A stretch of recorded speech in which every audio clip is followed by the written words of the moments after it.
Welcome to Get Safe Online Episode 4. In this episode, we'll be talking about cybercriminals, basically trying to understand how cybercriminals work and how we can protect ourselves and our businesses from cybercriminals. Joining us on this episode is Mr. Fualau Mata'u. Mr. Mata'u is the Chief Executive Officer for the Samoa Ministry of Communications and Information Technology. Welcome, Mr. Mata'u. Talofa, greetings, and also Nisam Pulavinaka to our dear host for this series of episodes on this Get Safe Online. So, talofa. Yeah, maybe now we'll just get straight into it. Our first question, who are cybercriminals? Well, thank you. I think it is no different from our region how we describe these cybercriminals other than the rest of the world. We all know that we are no longer have any boundaries when we come to cyberspace. And with the resilient developments and our connectivity in the region, cybercriminals are those expressed as individuals or teams of people who use technology.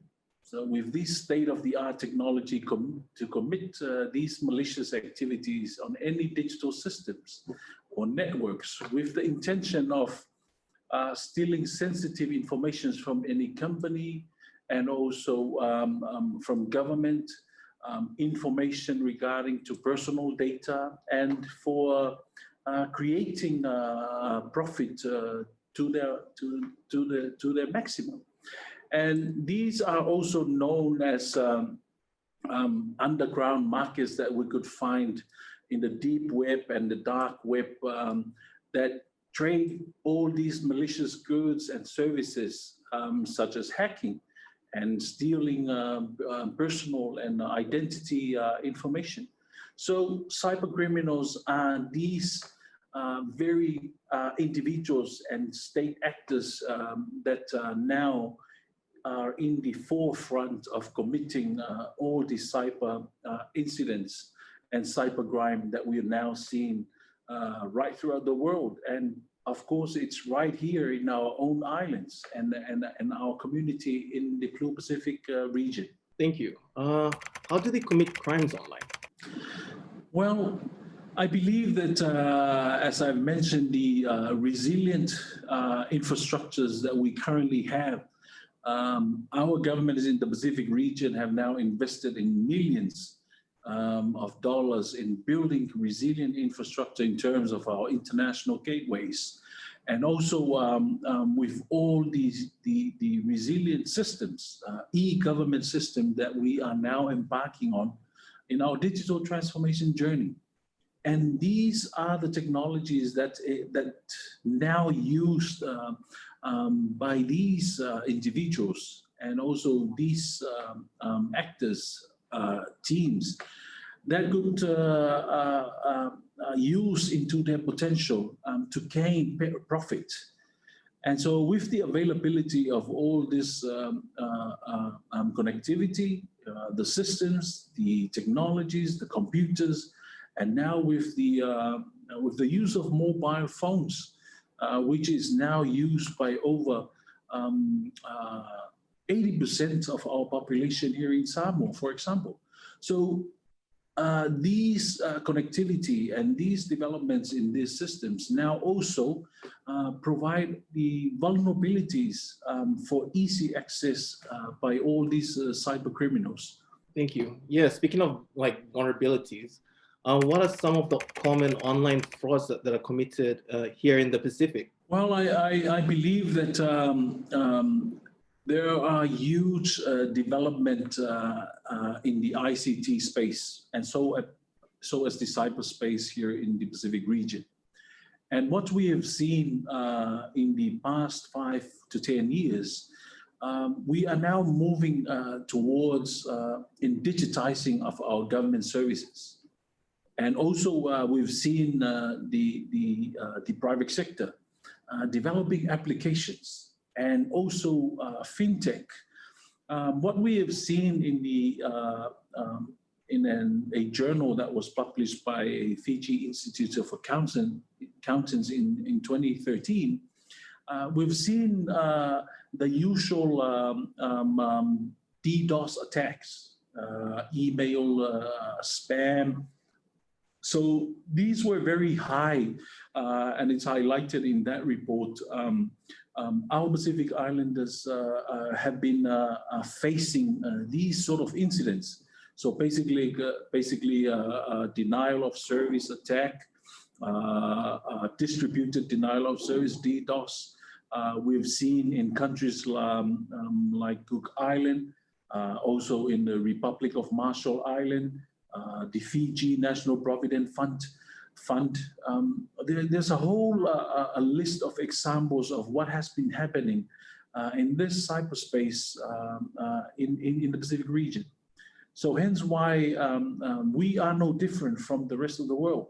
But what our government has done since then, we've seen countries like Fiji, Papua New Guinea, Solomon, Vanuatu, Samoa, and Tonga are now embarking on their legislations and legal framework reviews, because these are some of the challenges in terms of cyberspace, is to ensure that we have the conducive policies and legislations that could capture some of these cybercriminal acts in the cyber world. So there's a whole lot of reforms in the legislative side of things, but we've also seen the establishment of national CERTs, Computer Emergency Response Team in the region. And with these establishments, we're looking forward that the collaborative and coordinated efforts of all these CERTs teams, with the assistance of countries like New Zealand, Australia, UK, and also with the role of Get Safe Online, we're able to bring together these resources to ensure that we're not fighting alone, because it's now elevating from a national incident into a regional. And more so, it's going to be an international incident that happens everywhere in the world, and it will definitely impact on our people and our countries. Yeah. Yeah. Speaking of fighting and just being resilient, building these systems that are in place, how do you think we can avoid these online frauds?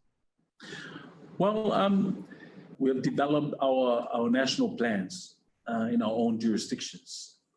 And with the assistance of our developing partners and also our collaborative efforts in the region, I believe that education and awareness is one of the key that we have to put our emphasis on. There is no doubt that we are doing all we can with knowing what we currently have. Because I think this is very important. You have to really understand your environment. You have to understand your own network, your own systems, your databases, and what operations that you are currently deployed. Because once you know what you have, then you already know that these needs to be done to protect your infrastructure, your systems, your databases, your web portals, and your online systems and transactions and services. So education is key. And I believe that also this is right down to the grassroots level. You know, these terms, cyber hygiene, cyber inclusive, cyber resilient, and of course, cyber crime. It's something that is it's new now in the world of IT. But I think we need to teach every citizen, including our youth and our young population, to ensure that they are well prepared and equipped for the future. And all these digital services that is coming out and adopted by many of our small island developing states. So education is key to ensure that we educate.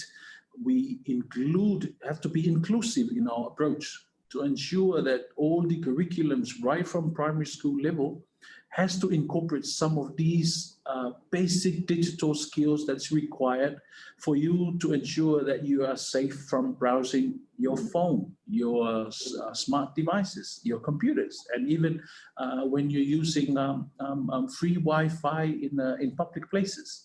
So we have to do that education right throughout. And awareness, of course. I believe that keeping our population, even the old, elderly population, the vulnerable groups, the vulnerability groups, and also with those that need the critical need of accessing these devices. I think we need to do this awareness more often, to ensure that they are keep up with what's happening right throughout the world. And I think also just refraining yourself from contacting people that you don't know. Even if you get a notice that you won $1 million, I mean, we all know if you can't spend, how would you expect just to get a ticket that you won $1 million lotto? Or even in your own organization, you have to put in firewalls. You have to update your antivirus softwares. You have to patch your systems. You have to use strong passwords, the two-factor authentication. So these are the very basic things that it needs to come with our package of awareness to ensure that we also provide these informations to our people and our citizens so that they could protect themselves. Because 90% of security can be done at your end as the end user. The other 10%, that's where all these state actors, all these cyber criminals comes in, because they have the extra know-how in hacking those systems and services. But if you're taking care of that 90%, ensure that you have a firewall, ensure that you have your SSL updated, ensure that you have strong passwords, you install your antivirus and it's up to date, and also you have patched your systems daily and do your backups daily and weekly, you know, that should be taken care of, that 90% of security at your own end. Well, thank you so much for sharing with us. That sort of brings us to the end. I just wanted to ask you one last question. Is there anything else you would like to add in regards to knowing cyber criminals? Well, thank you very much. You know, I would also like to take this opportunity to thank our host.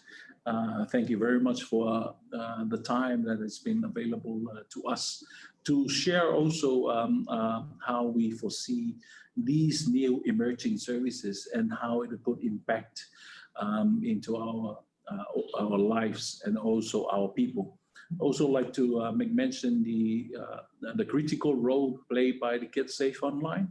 I believe this platform really touched and expanding our message to our people, to our citizens, and to everyone that could get these episodes, because it's not just one person role. It's not just one person work. This is a whole of government. This is a whole of a national sort of approach to ensure that you have to be protected for others to also be protected.